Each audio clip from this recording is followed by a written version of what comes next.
주보에 있는 대로 오늘은 마가복음 2장 13절부터 17절입니다.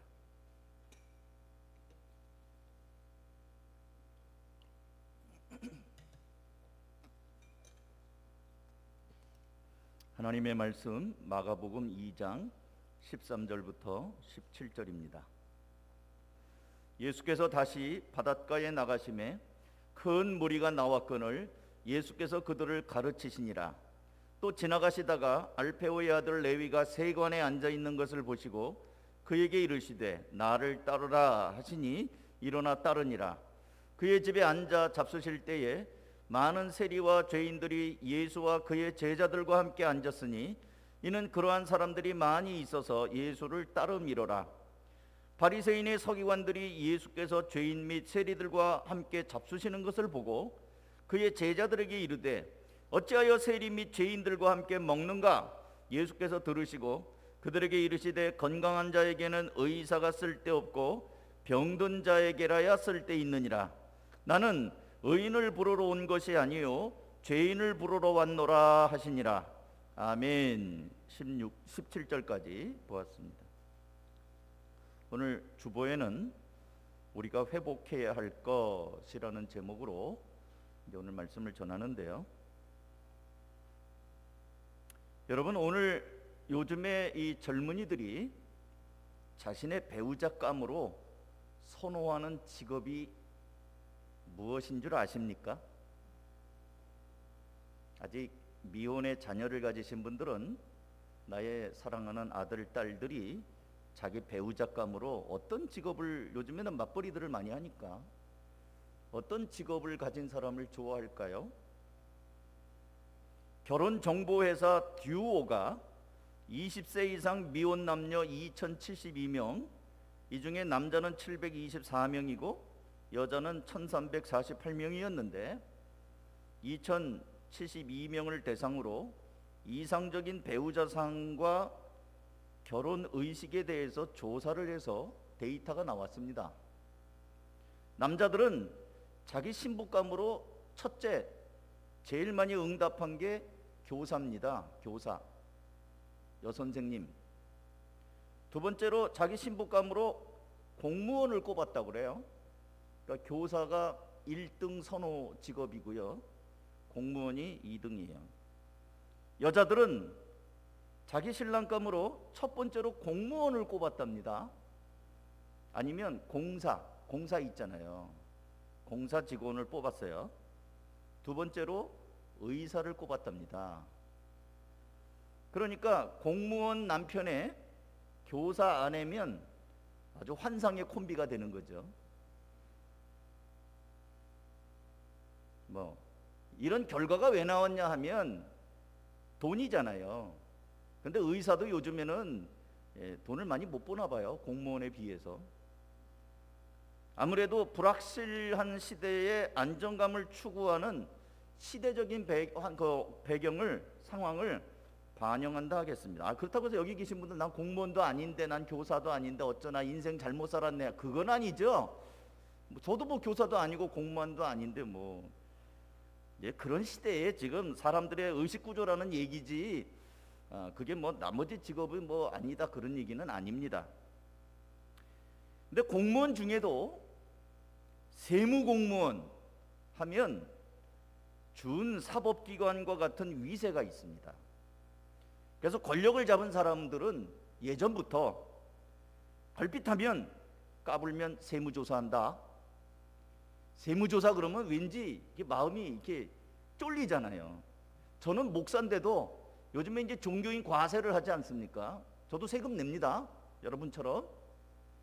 근데 신고하는데 제가 이걸 잘 몰라요. 요령을 잘 모릅니다. 그러니까 이거 하려면 보통 마음이 신경이 쓰이고 긴장이 되고, 시흥 세무소를 갔는데 이 사람들이 친절하지가 않아요. 이리 가세요, 저리 가세요, 세무소 거기 직원에다 맡기세요. 우리는 그런 거 하는 사람 아닙니다. 이딴 소리나 하고 친절하지 않습니다. 그리고 왠지 주눅이 들잖아요.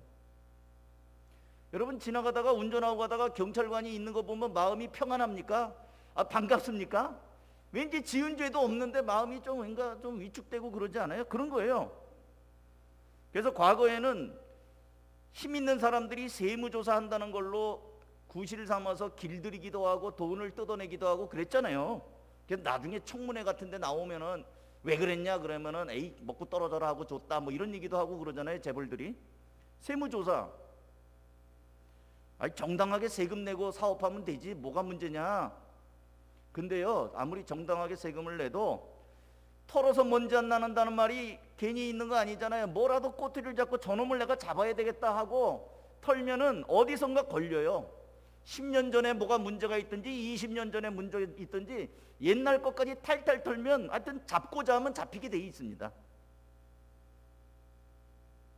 그래서 이 세무공무원은 공무원 중에도 좀 뭔가 이 힘이 좀 있어요. 옛날도 마찬가지입니다. 예수님 당시에도 마찬가지였어요. 당시 세리, 세금 거두는 관리의 줄임말이잖아요. 현대말로 말하면 세무공무원입니다. 근데 이 사람들은 로마 식민 통치하에서 동족들로부터 세금을 거두어 가지고 로마 정부에다 바치는 악역을 담당한 사람들입니다. 게다가 정해진 세금만 받는 게 아니고 조금 더 뜯어내 가지고 로마에다 바칠 것 말고 떨어지는 부스러기를 갖고 자기들의 배를 채웠던 사람들입니다. 근데 꼬리가 길면 밟힌다고 사람들이 공공연한 비밀로 다 알고 있었어요. 저놈들이 로마에다 갖다 바치면서 우리의 피를 빨아먹는 흡혈귀 같은 놈들이구나. 그래서 이 사람들은 그 세리들을 인간 취급을 안 했습니다. 짐승만도 못한 개 취급을 했어요. 개만도 못하다. 여러분, 당시에 개는 부정적인 이미지입니다. 그래서 예수님이 수로보니게 여인이 자기 딸이 귀신 들렸으니까 와서 도와달라고 할 때 뭐라 그럽니까? 이방인을 향하여 자녀들의 떡을 취하여 개들에게 주는 게 마땅치 않다라고 한번 툭 던지셨잖아요. 개는 이방인들, 부정한 것들, 부정한 짐승. 우리나라는 개가 아주 충성스러운 짐승으로 이뻐하고 그러지만 성경에서 나오는 개의 이미지는 죽은 이세벨 왕비가 사람들이 밀어갖고 그 높은 탑에서 떨어져 죽잖아요. 그 개들이 그 피를 핥습니다.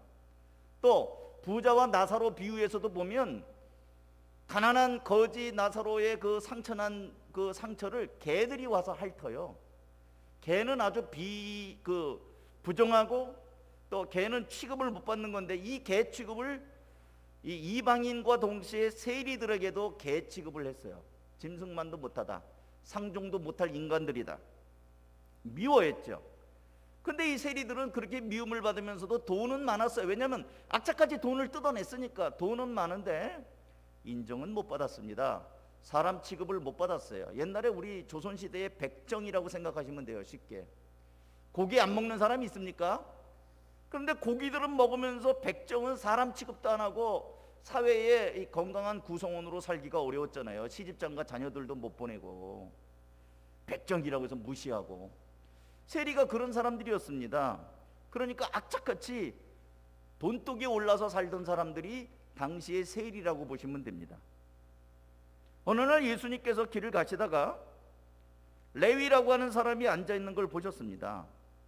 그러니까 레위, 세리, 세무공무원이 앉아서 있는 걸 보고 예수님이 무슨 생각이 드셨는지 나를 따르라 하고 부르십니다.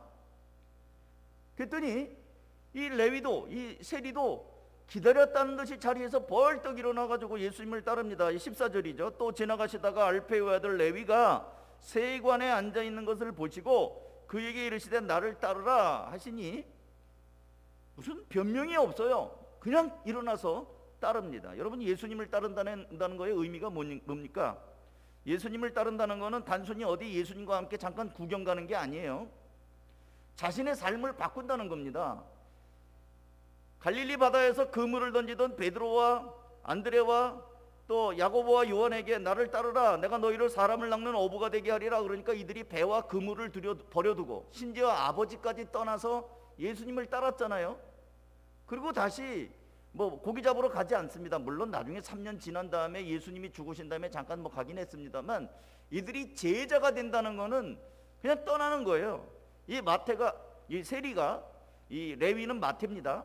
이 사람이 예수님의 부름에 의해서 따를 때는 더 이상 이제 세무공무원의 자리를 포기한 겁니다. 예수님을 한결같이 따르던 사람이 바로 이 세리 마태였습니다. 12사도 중에 한 사람이 됩니다. 저는 이 마태를 부르시는 이 장면, 그리고 그의 부르심을 따르는 마태를 보면서 매우 아주 인상이 깊었어요. 요즘처럼 코로나 대유행으로 인해서 함께 얼굴과 얼굴을 대하여 한 자리에서 예배드리는 것이 강제로 금지되고, 또 그렇게 길들여지다 보니 우리가 지금 예배 못 드리고 이렇게 한 지가 1년이 넘는 사람들이 많잖아요. 1년 6개월 지금 이렇게 오고 있는데, 간간히 예배당에 와서 예배를 드리는 분들도 여러분처럼 있지만, 시종일관 제가 1년이 지나도록 한 번도 얼굴도 못 본 우리 성도들도 있어요. 게다가 이제는 내일부터는 4단계입니다. 이러한 때에 우리가 이런 일이 지속되다 보면 우리도 모르는 사이에 잃어버리는 것들이 생기는구나. 오늘 마태를 보면서 우리에게 이런 면이 다시 회복돼야 되겠구나. 그래서 오늘 설교 제목이 우리가 회복돼야 될 거예요. 몇 가지 좀 말씀을 드리고자 합니다. 마태는 돈이 많은 사람입니다. 안정감 있는 직업이 있는 사람이에요. 사람들한테 손가락질을 받을진 몰라도 돈은 많아요. 부러울 것 없는 사람입니다. 사람들만 나를 인정 안 하다 뿐이지 뭐 돈 많이 벌어가지고 자기 쓰고 싶은 거 다 쓸 수 있는 사람이에요. 근데 이제 세월이 좀 지나다 보니까 마태는 돈은 있는데 애들은 크는데 어떤 마음이 드냐면, 인생이 무엇인가, 내가 이렇게 살면 앞으로 어떻게 될 것인가. 그렇게 악착같이 살다 보니까 돈은 만질 수 있었고 어느 정도 먹고 살만하고 집도 있고 오늘날로 말하면 자동차도 있고 애들도 다 컸고, 돌아보니까 이제는 안정감이 있는데 내 인생은 앞으로 어떻게 될 것인가, 내가 이렇게 사는 것이 맞나? 인생이 참 허무하구나. 여러분이 지금 애쓰고 수고해서 중년에 계신 성도님들 한번 생각해 보세요. 어느 정도 이제 기반이 됐습니다. 애들도 다 컸어요. 앞으로 어떻게 살아야 될 것입니까? 땅 사놓은 거, 집 사놓은 거, 그거 여러분 다 깨뜨려 갖고 먹고 죽으실 겁니까? 자식들 줘야죠. 쓰지도 못해. 여러분 고생하고 살았지만 여러분이 애써서 모아놓은 어디 시골의 논밭이든지 땅이든지 아파트든지 그거 다 못 씁니다. 팔리지도 않을 뿐더러 판다고 해도 자식들이 다 눈 뜨고 있는데 그거 쓸 수 있겠습니까? 자식들 줘야죠. 시집장가 보내야죠. 그러다 보면 이제 빈 껍데기만 남는데, 그때 가서 생각하는 거예요. 내 인생이 무엇인가, 난 여태 어떻게 산 건가. 여러분의 취미 생활이 뭐예요? 주말이면 부부가 함께 어디 가서 외식이라도 합니까? 여태까지 살면서 그렇게 여유롭게 밥 한 그릇 맛있게 먹은 사람들이 몇 분이나 돼요? 영화는 언제 봤습니까? 최근에 가족들과 함께 여행을 가본 지는 마지막 게 언제입니까? 우리는 그렇게 못 살았거든요. 마태도 마찬가지입니다. 열심히 남의 돈을 뜯어가면서 살았는데 인생이 허전한 거예요.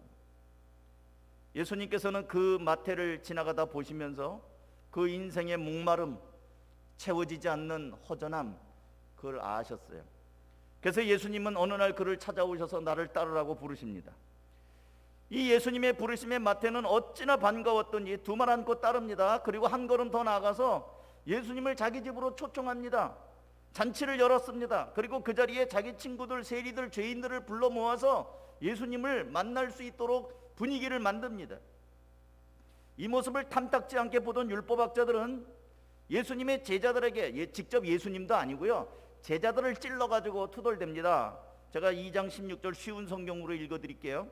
바리새파 율법학자들이 예수님께서 제자들과 죄인들과 함께 식사하시는 것을 보고 제자들에게 물었습니다. 어째서 너희 선생님은 세리와 죄인들과 먹고 마시느냐? 투덜댑니다. 그러자 이 말을 들으신 예수님은 신경 쓰지 않고 이렇게 말씀합니다. 17절, 예수께서 들으시고 들었어요. 들리게 말했기 때문에. 그들에게 이르시되 건강한 자에게는 의사가 쓸데없고 병든 자에게라 쓸데있느니라. 나는 의인을 부르러 온 것이 아니요 죄인을 부르러 왔느니라. 여러분, 이 세리 마태와 오늘 율법학자들의 차이가 뭔지 아십니까? 세리 마태와 율법학자들의 차이는 부르심의 감격의 차이예요. 나 같은 죄인을 불러주셨구나, 이게 얼마나 감사했던지. 이 마태는 하나님의 은혜 때문에 내가 주님을 정말 위해서 잔치라도 하지 않으면 내가 견딜 수 없다, 또 친구들을 부르는 거예요. 저 사람들도 저렇게 살면 안 되는데 하면서 이 영혼 구원에 대한 마음이 있었던 거예요. 예수님을 믿은 지 얼마 안 됐을 때 우리도 그랬습니다. 나 같은 죄인을 위해서 예수님이 오시고 나 같은 죄인을 위하여 십자가에 못 박혀 죽으셨다니, 이럴 수가. 그러면서 나를 위해 또 부활하셨다니, 내가 하나님의 자녀요, 내가 하나님의 나라의 백성이라는 게 기가 막힌 은혜요. 너무너무 감격을 했습니다. 제가 그랬거든요. 내가 예수님을 만나고 나니까 정말 이 구름 위를 걷는 것 같은 감격이 있었어요. 근데 세월이 지났습니다. 많은 세월이 지났습니다. 이제 목사가 돼 있잖아요. 교회 생활의 횟수가 늘어나고 세월이 지나가면서 우리가 세상에서 재물도 생기고 아파트나 자동차도 생기고 자녀들도 자라고 인간이 세상적으로 안정감도 생기고 교회적으로는 직분도 생기고 사람들이 우리를 인정해 주기 시작할 때, 내가 처음 예수님을 만나고 10년 지나고 20년 지나고 30년이 세월이 막 지나가면서 나도 모르는 사이에 신앙이 화석화되는 거예요. 화석화. 매너리즘에 빠지는 거예요. 경직되는 거예요. 맨날 했던 대로 교회도 가는 거니까 습관대로 가는 거예요. 교회를 가면서 사모하는 마음이 없고요. 오늘 그냥 교회 가는 날이야. 내 몸이 반응을 하는 거죠. 기도도 내가 주님 앞에 겸손한 마음으로 기도를 하는 게 아니라 그냥 기도도 해야 되는 거니까 하는 거고, 아유 대피 기도가 돌아왔네 하고 바이블 타임 말씀을 읽는 것도 해야 되는 거야. 그냥 막 사람들이 내가 안 하면 목자가 또 빨리 하라고 그러니까 등 떠밀려서 점점 이 부르심의 감격이 없어진 거예요. 이 세리마태는 그 부르심의 감격에 예수님을 모셨던 것이고요. 그 자리에서 비난하고 조롱하고 왜 죄인들하고 먹냐 이랬던 사람들은 성경을 누구보다 잘 아는 사람, 신앙생활을 오래 했다는 사람들이지만 감격을 잃어버린 사람이에요. 화석화된 신앙. 우리가 회복해야 될 것 첫 번째가 뭐냐면 부르심의 감격입니다. 나 같은 죄인을 불러주신 그 주님이 얼마나 감사한지. 나는 주님 앞에 내놓을 것이 아무것도 없는 죄인인데, 이대로 갔다가는 죽을 수밖에 없는 죄인인데 나를 구원하여 주시다니 주님 감사합니다. 이 부르심의 감격을 우리는 세월이 지나면서 마치 우리가 주님 앞에 뭐라도 자격이 있는 것처럼, 내가 주님 앞에 무슨 공로가 있는 것처럼, 공치사하는 것처럼, 주님 내가 섬긴 지가 얼마가 되신 줄 아십니까? 내가 지금 이 코로나 와중에도 내가 주님 앞에 예배 드리는 거 아시지요? 사람들 드리지 않는데 헌금도 드리잖아요. 11조도 드리는데 하나님 11조 하는 거 쉬운 줄 아세요? 쉽지 않습니다. 우리도 모르는 사이에 점점 신앙이 경직이 되고 둔해지고 감각이 없어지니까 발바닥에 굳은 살보다 더 두꺼운 살이 있는 것처럼 감각이 없어진단 말이에요. 이거 회복해야 돼요. 주님 앞에 예민하고 감사하고 이거 회복해야 됩니다. 마태의 마음과 이 서기관들의 마음이 달라요. 마태는 주님이 너무 감격스러운 거예요. 잔치를 하는 거예요. 근데 서기관들은 그걸 보면서 탐탁지 않아요. 예수님께서는 자신을 의사로 비유하면서 건강한 사람에게는 의사가 필요 없듯이 스스로 나는 죄인이 아니라고 생각하는 사람에게는 예수님이 필요하지 않다. 나는 그런 의인들이 아니라, 자칭 의인들이 아니라 나를 목말라 하고 나를 필요로 하는 죄인들을 부르러 왔다고 말씀합니다. 17절이 그거예요. 예수께서 들으시고 그들에게 이르시되 건강한 자에게는 의사가 쓸데없고 병든 자에게야 쓸데가 있느니라. 나는 의인을 부르러 온 것이 아니요 죄인을 부르러 왔노라요. 괄호 열고요, 자칭 의인입니다. 의인이어서가 의인이 아니라 스스로가 의인이라고 생각하는. 사랑하는 성도 여러분, 우리는 처음 부르심을 받았을 때의 감격을 잃어버리기가 쉬운 세상에서 살고 있습니다. 처음 부르심의 감격을 잃어버린 사람은 다른 사람들이 은혜 받는 모습이나 열심을 내는 모습을 보면서도 오늘 마태가 감격스러워하며 다른 친구들, 이웃들을 불러 모아서 잔치하는 모습을 보면서도 아이고 그 한때야 나도 옛날에 그랬어, 조금만 더 지내봐, 너도 얼마 안 있으면 나처럼 될걸, 먼 이야기처럼 자기는 시큰둥하면서 마음에 반응이 없어요. 다른 사람이 열심을 내도 잘한다, 나도 한땐 그랬어, 이런 모습이 있다고 한다면 이 감격을 잃어버린 사람이라는 거예요. 이 부르심의 감격을 회복하지 않으면 우리도 그 자리에서 왜 너희 선생은 세리와 죄인들과 함께 먹느냐, 이딴 소리를 한다는 거예요. 영원히 구원을 받는 그 현장을 보면서도 마음에 뜨거움이 없어요. 왜 그렇게 하느냐? 왜 쓸데없는 짓을 하느냐? 왜 너희 선생은 죄인들하고 어울리느냐? 나하고는 상관이 없는 거니까. 두 번째, 부르심의 감격을 회복하라. 두 번째는 복음의 감격입니다. 마침내 마태는 예수님을 모시고 잔치하는 자리에 자기 친구들, 동료들을 불러서 함께 기다립니다. 15절, 그의 집에 앉아 잡수실 때에 많은 세리와 죄인들이 예수와 그의 제자들과 함께 있었으니. 여러분, 여기 본문에는 매우 짧고 간단하게 되어 있습니다. 마태의 집에 사람들이 많았다. 근데 여러분 한번 생각해 보세요. 여러분 집에 누군가 손님을 청할 때 사람이 많이 옵니까? 참석하지 않을 이유들이 580가지 이상이 있어요. 뭐 바빠서 안 됐네, 어디 가야 되네, 뭐 논에 가야 되네, 밭에 가야 되네, 뭐 소를 샀네, 땅을 샀네.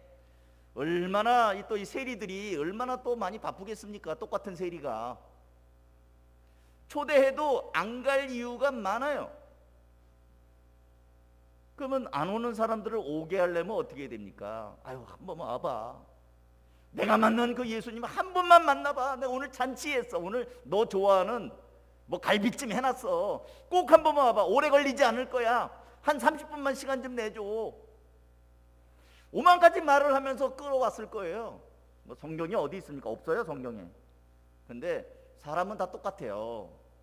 이 바쁜 세상에 사람을 초대하면 오냐고요. 그러니까 여기 성경에는 많은 세리와 죄인들이 있었다라고 얘기하지만 그 사람들을 불러 모으기에는 마태가 굉장히 애달파하면서 사람들을 불렀을 것이라고 짐작하는 것이 합리적인 짐작 아닙니까? 음식도 준비했어요. 장소도 마련했습니다. 사람들을 불러 모았어요. 기다립니다. 누구를? 예수님을. 와보라. 예수님 한번 만나봐라. 특별한 분이다. 내가 그분을 만났다. 나를 불렀다.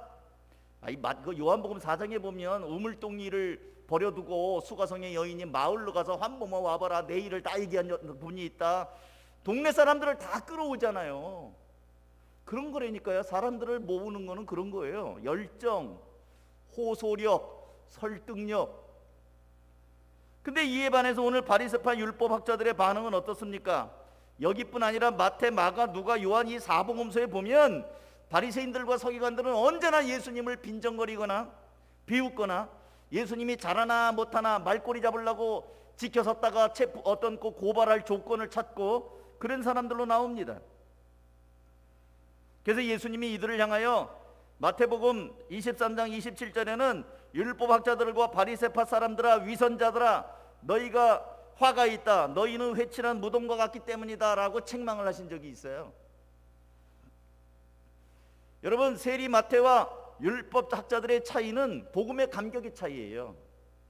아까는 부르심의 감격인가 하면 이제는 말씀의 감격입니다. 바리새파 율법학자들은 서기관들이라고 돼 있잖아요. 성경을 필사하는 사람들입니다. 성경을 얼마나 잘 아는지 몰라요. 근데 그 말씀이 그들의 가슴에 없어요. 지식적으로 머리적으로는 아는데 그 하나님의 말씀에 대한 뜨거움이 없단 말이에요. 이 복음의 감격. 사랑하는 성도 여러분, 우리에게 있어서 복음은 어떤 의미입니까? 우리가 아직 죄 가운데 살면서 예수님을 알지 못할 때, 날마다 죄가 죄인지들로 모르고 살아가는 때, 그때 우리를 부르신 예수님, 우리에게 말씀을 주신 분 아닙니까? 그런데 우리와 똑같이, 옛날에 우리와 똑같이 예수님을 알지 못하고 죄가 죄인 줄도 모르고 살아가는 가족들이나 이웃들은 우리가 어떻게 느끼고 있습니까? 목장에서 VIP를 놓고 기도하라고 그러면 나는 VIP가 없어요 하는 말을 너무나 당당하게 하는 분들이 있어요. 며칠 전에 여러분들도 뉴스 보셨을 겁니다. 지하철 3호선에서 핫팬츠를 입은 여성이 쓰러졌어요. 근데 주변에 있던 남성들이 보고도 모른 척하는 일이 생겼다고 보도가 나왔어요. 그게 왜 그랬습니까? 라고 물어보니까 괜히 성추행범으로 오해받을까 봐 괜히 부축 잘못하다가 고소당하면 어떻게 합니까? 그래서 안 도와줬다는 거예요. 혹시 우리는 괜히 VIP 두었다가 내 돈도 써야 되고 내 시간도 써야 되고 신경 써야 되는 일이 생길까봐 에이 VIP 뭐 그 귀찮으니까 그냥 나나 교회 다니고 나나 목장에 가면 됐지, VIP는 엄두를 못 내는 것은 아닙니까?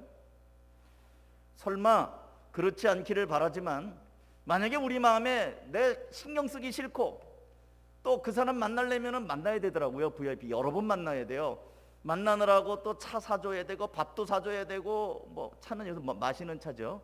그리고 뭔가 시간을 써야 되고, 아유 귀찮아. 그리고 또 와서 도와달라고 그래. 아유 내 한 몸 추스리기도 바빠. 그러는 마음이라고 한다면 우리는 마치 그 예수님의 그 선한 사마리아 비유에서 나오는 지나간 강도 만난 자를 지나간 레위인이나 제사장들처럼 위선적인 종교인이 되는 거예요. 사랑하는 성도 여러분, 지금은 코로나 대유행으로 역설적인 겁니다. 사람이 사람을 못 만나게 돼 있어요. 못 만나게 돼 있습니다. 그러다 보니까 사람은 혼자 살 수 없는 존재잖아요. 못 만나면 못 만날수록 사람을 그리워하게 돼 있습니다. 내 얘기를 들어줄 사람이 필요해요. 내 아픈 마음, 내 상한 마음을 누군가에게 얘기하고 싶은데 이 방역으로 인해서 강제로 못 만나게 돼 있잖아요. 이럴 때 그 사람에게 다가가 들어주고 카톡도 해주고 위로도 해주고 이런 사람들이 필요한 거예요. 마태는 자기 처지를, 자기가 살던 처지를 알기 때문에 같은 입장에 있었던 세리들을 부릅니다. 동료들을 불러요. 그래서 예수님을 만나게 하는 거예요. 다 비슷하니까. 동병상련이라는 말이 있지 않습니까? 그 처지 자기가 알잖아요. 그러니까 그들이 예수님을 만날 수 있도록 VIP들을 부르는 겁니다. 복음이 나를 변화시켰다. 너희들도 한번 들어봐라. 이 복음에 대한 감격, 그것이 영혼을 건지는 일에 강력한 동기를 부여했다는 거야. 이거 있습니까? 우리가 신앙생활하면서 이거 잊어버렸다고 한다면, 복음의 감격, 복음이 나를 변화시키고 복음이 너를 변화시킬 수 있다, 이 복음의 감격을 잃어버렸다면 회복해야 됩니다.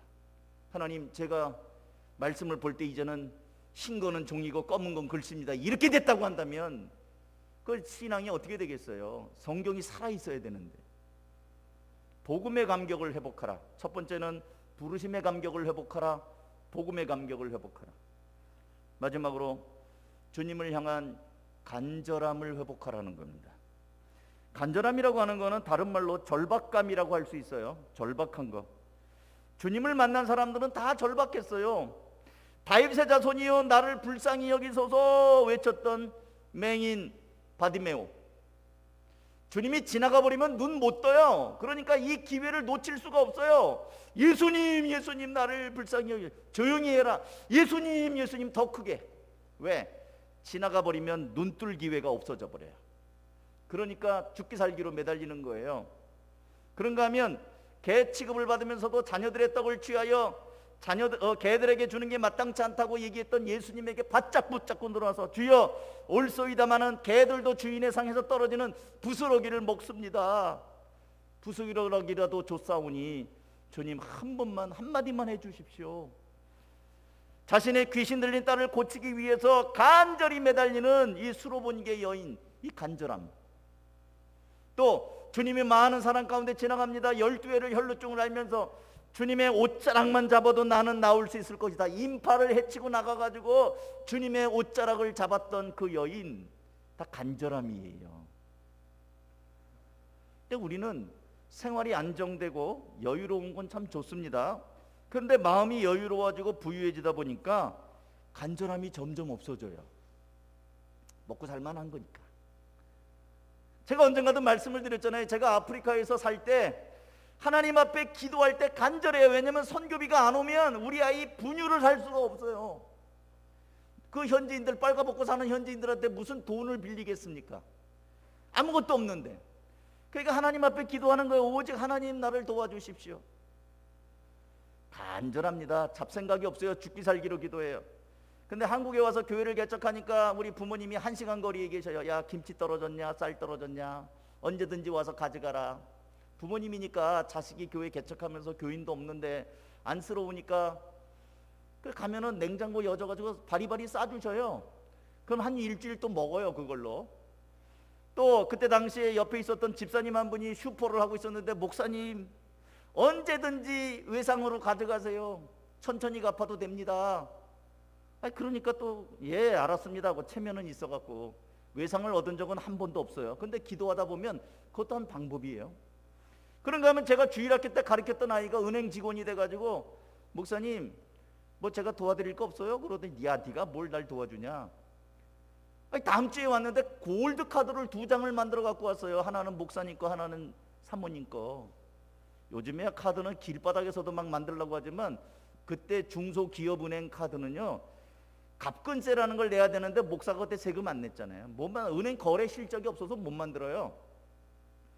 은행 직원이 자기가 보증을 서가지고 카드를, 골드 카드를 만들어 갖고 왔는데 현금 서비스를 70만 원을 꺼냈을 수 있는 거예요. 긁으면. 이제 돈 가치가 지금 많이 떨어졌습니다만 지금 돈으로 하면 100만 원 정도를 긁었을 수 있는 거예요. 급하면 그거 긁어서 내가 쓰고 다음 달에는 또 제 아내 걸로 긁어서 또 돌려막고, 그렇게 할 수 있는 거잖아요. 또 친구들 중에 교회 집사도 있고 그래요. 그러니까 야 필요하면은 언제든지 얘기해, 내가 헌금할게. 말로 하지 말고 직접 해라. 내 이제 이러지만 기도를 하는데 기도가 간절함이 빠져버렸어요. 아무것도 없을 때는 주님만이 유일한 길이어갖고 처절하게 매달렸는데, 부모님이 김치 쌀 줘, 친구들이 있어, 내 품에는 카드가 있어, 슈퍼에서는 외상으로 가져가라고 그래, 친구들이 언제든지 급하면 내가 도와줄게. 사방팔방에 굴들이 많이 뚫려 있습니다. 간절함을 잃어버렸어요.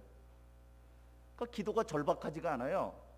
기도하다가 이제 슬그머니 무슨 생각이 들었냐면, 이걸 기도할 게 아니고 카드 긁어서 쓰면 된다.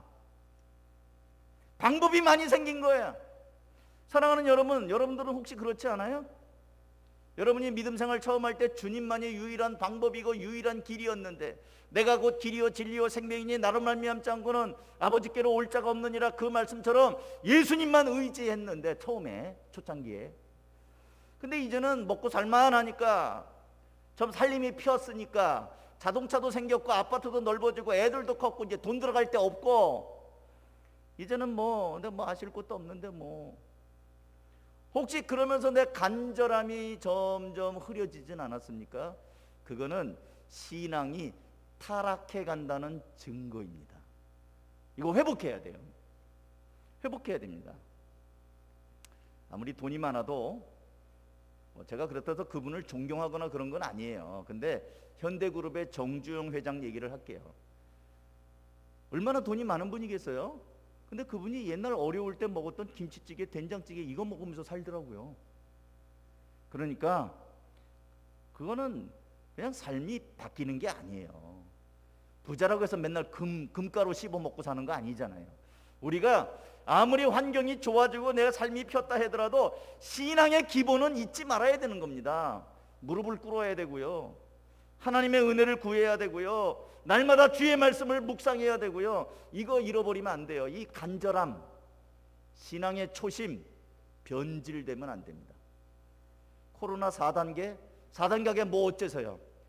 코로나 4단계하고 우리 신앙하고는 아무 상관이 없는 거예요. 단지 이 옆에 사람한테 전염될까 봐 거리 두기 위해서 하라는 거지, 우리가 예배하는데 뭐가 문제가 있고 기도하는데 뭐가 문제가 있어요? 성경이 달라진 거 아니잖아요. 말씀을 맺도록 하겠습니다. 우리가 회복할 거 오늘 3가지 말씀드렸어요. 부르심의 감격, 나 같은 죄인을 불러주신 주님 참 감사하다. 또 복음의 감격, 이 말씀의 능력에 대해서 말씀을 읽을 때마다 은혜가 되는 거, 말씀 때문에 다른 사람이 구원을 받는 이 말씀의 감격, 그리고 주님만이 나의 유일한 길이라고 하는, 환경이 어떠하든지 주님에 대한 간절함, 이런 것들을 혹시라도 내가 신앙생활하면서 매너리즘에 빠져서 잃어버리고 있다면 다시 회복해야 됩니다. 하나님 앞에 다시 무릎을 꿇으십시오. 하나님 앞에 다시 말씀을 펼쳐들고 주여 말씀하옵소서 제가 듣겠나이다 하십시오. 그리고 다시 한번 하나님의 은혜를 겸손한 마음으로 구하십시오. 그러면 하나님께서는 오늘 마태를 부르시고 그의 집에 갔더니 마태 친구들이 가득 있어요. 그들도 모두 구원하셨던 것처럼 하나님의 그 크신 사랑과 구원의 은혜와 하나님의 능력과 하나님이 부어주시는 놀라운 복들이 다시 임하게 될 것입니다. 바라기는 불평하는 그 서기관들처럼 되는 것이 아니라 신앙이 따끈따끈하고 주님과 날마다 새로운 사람들이 될 수 있기를 주님의 이름으로 축복합니다. 기도하겠습니다. 오늘 여러분 들으신 말씀 생각하면서 하나님 앞에, 주여, 제가 신앙생활을 오래 했지만 혹시라도 무뎌져 있다면, 지혜로운 나무꾼은 도끼 날을 갈아가면서 쓴다고 합니다. 여러분이 지금도 괜찮아요, 제가 볼 때는. 그런데 하나님, 제가 나도 모르게 세상에 살면서 많이 무뎌진 것 같습니다. 저를 다시 한번 회복시켜 주십시오. 도끼 날을 갈듯이 하나님의 은혜 앞에 마음에 무릎을 꿇으면서 하나님, 나를 불쌍히 여겨 주십시오. 다시 회복시켜 주십시오. 그렇게 은혜를 구하는 겸손한 마음으로 기도하시기 바랍니다. 한번 한 1, 2분 정도 말씀을 내 마음에 내면화하면서 기도하시겠습니다. 하나님 아버지, 감사합니다. 이 시간에 우리 사랑하는 성도들을 축복합니다. 주의 은혜로 함께하여 주셔서 오늘 마태를 부르시고 마태 집에 들어가 주시고, 마태가 불러 모은 또 세리와 죄인들을 만나 주시고, 그들에게 하나님의 은혜를 임하였던 것처럼 하나님, 우리 마음 가운데 부르심의 감격을 잃어버리지 않게 하시고, 복음의 능력, 복음의 감격을 잊지 않게 하여 주시고, 주님을 향한 간절함을 날마다 새롭게 하여 주셔서 하나님을 기쁘시게 하는 삶, 하나님이 함께하는 삶, 하나님이 복 주시는 삶을 살게 하여 주시옵소서. 한 사람 한 사람 코로나가 심각해져 가고 있습니다. 이러한 가운데 우리가 흘러 떠내려가지 않게 하여 주시고, 우리의 중심을 잡고 주님 앞에 나아가 주의 은혜 가운데 살아가는 믿음의 백성들, 하나님의 거룩함을 잃어버리지 않게 하여 주시옵소서. 회복하게 하시고 새롭게 하시고 하나님의 영광을 또 올려드리며 사는 주의 백성들이 다 되게 하여 주시옵소서. 예수님의 이름으로 기도하옵나이다. 아멘. 우리 모두